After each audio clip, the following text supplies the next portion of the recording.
자, 오늘 12월 6일 화요일, 오늘만큼은 기계적인 원칙에서 벗어나서 감정이 시키는 대로 매매를 진행했습니다. 오늘은 제가 한 달 전쯤에 신규주를 설명드릴 때도 SAMG란 종목이 개인적으로 기대된다 말씀을 드렸는데 드디어 기다리고 기다리던 SAMG 엔터란 종목이 오늘 상장했습니다. 자, 이게 무슨 종목이냐면 제가 5살 딸이 있는데 요즘 애들에게 예전에 뽀로로급 인기를 누리고 있는 티니핑의 저작권을 가지고 있는 회사이기 때문에 저는 개인적으로 관심도가 높았습니다. 딸아이가 이 티니핑을 너무 좋아해서 집에 티니핑 피규어만 20개 가까이 되고 뭐 놀이동산, 워터파크, 성, 텐트 그 외에도 생활용품들, 속옷, 팬티, 목걸이, 반지, 팔찌, 액세서리 같은 것들이랑 뭐 등등 제 방문 앞에도 티니핑 스티커로 도배가 되어 있을 만큼 대충 이 티니핑에만 최소 100에서 200만 원 정도는 쓴 것 같아서 오늘 감정적으로 생각을 해봐도 이 종목을 안 살 수가 없었습니다. 게다가 이게 무식하게 뻥튀기가 되는 게 아니라 공모가도 낮게 잡히고 합리적인 가격에 시작했기 때문에 저는 자신있게 시초가에 넣었습니다. 자, 이 종목의 경쟁률을 보시면 개인의 경쟁률이 6.9대 1이 나왔습니다. 보통 진짜 잘 나가는 신규주는 세력들이 들어올 수 있게 공모가 대비 시초가가 마이너스에서 시작하거나 거의 공모가 근처에서 시작을 합니다. 게다가 개인의 경쟁률도 거의 없으며 공모가도 뻥튀기가 되어 있지 않는 종목들이 많습니다. 저는 정말 다행이라 생각하는 게 만약에 이게 기관의 수요 예측이 붙고 경쟁률이 붙어가지고 청약 경쟁률이 수천대 1이 나오고 시초가가 한 3만 원에 시작을 했다면 저는 선뜻 시초가에 매수하기가 어려웠을 겁니다. 근데 공모가가 아래에서 확정이 되고 공모가 대비 6% 올라서 시작을 했기 때문에 개인적으로 합리적이라 생각이 들어서 바로 시초가에 넣었습니다. 만약에 17,000원이 아니라 뭐 3만원 그 이상 또는 오늘 시초가가 6%가 아니라 3, 40%라면 아무리 제가 사고 싶다 하더라도 사진 않았을 것입니다.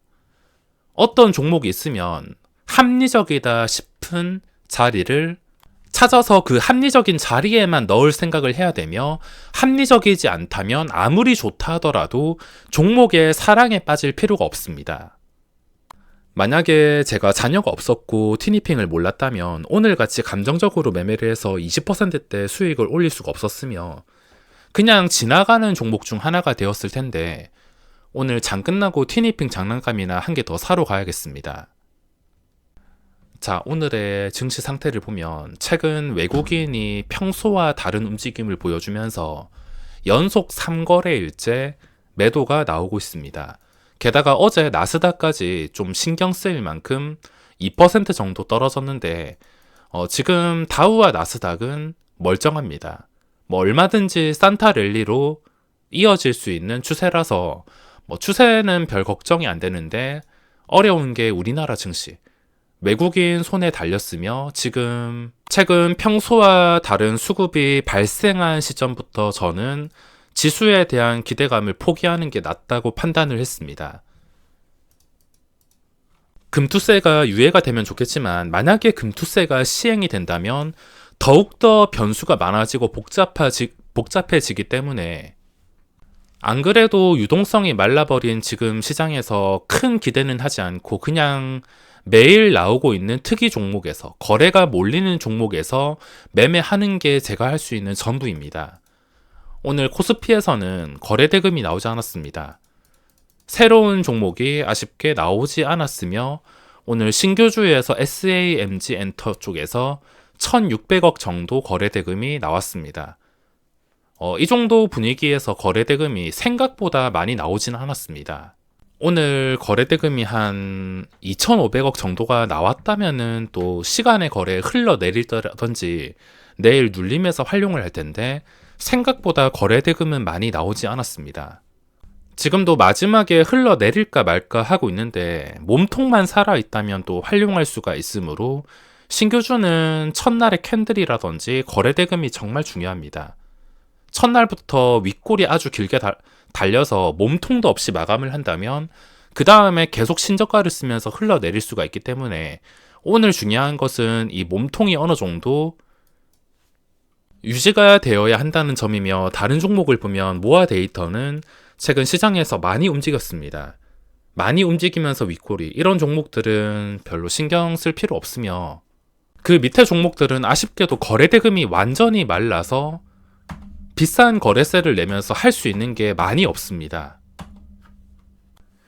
자, 그리고 우연일까 제 딸아이가 좋아하는 1순위가 티니핑이고 2순위가 캐리인데, 캐리소프트가 중국의 애니메이션 방송 기대감으로 오늘 장대 행봉이 나오고 있습니다.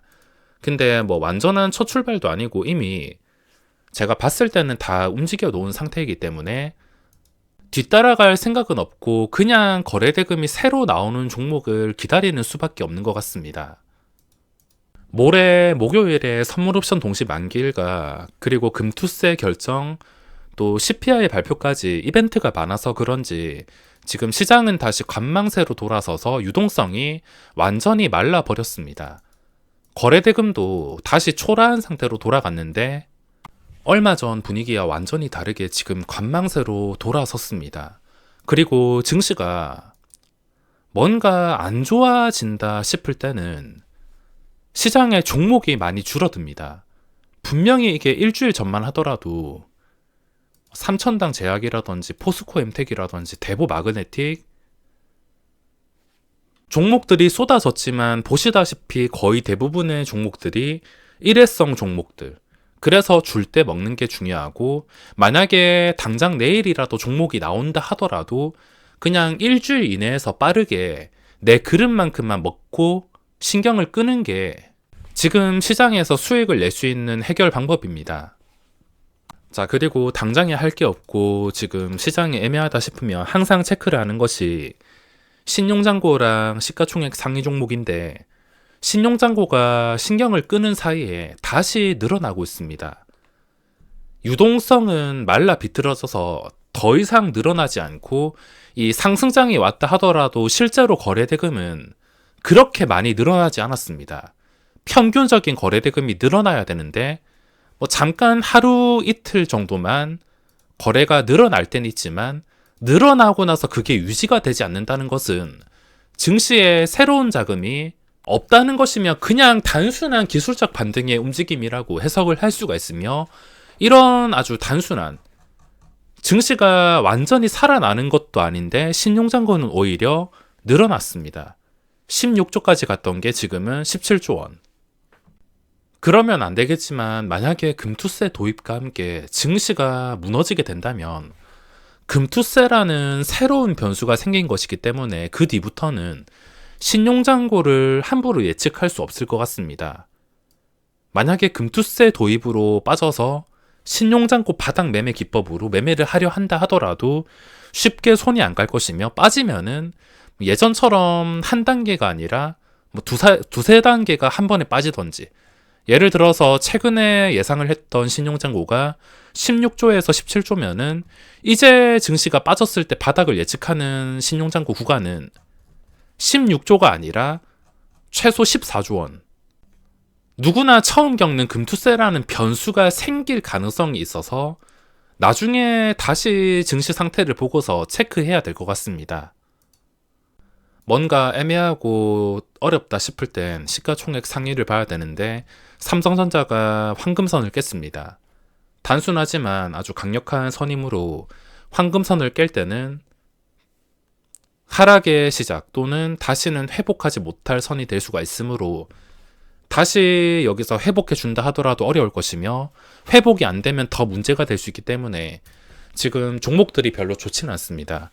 LG에너지솔루션도 마찬가지, 신고가 찍은 다음에 힘을 쓰지 못하고 있으며, 삼성바이오도 그동안 잘 버텨주면서 올라갈 척하다가 단기 추세가 무너져 버렸습니다. 하이닉스도 지금 힘든 상태. 그 밑에 기댈 수 있는 종목들이 그렇게 많지 않습니다.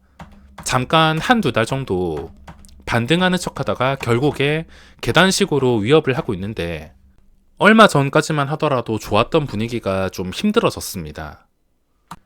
무조건 안전이 중요하니까 CPI 발표까지라도 신규 진입은 신중하시길 바라며 오늘 영상은 여기서 마무리하겠습니다.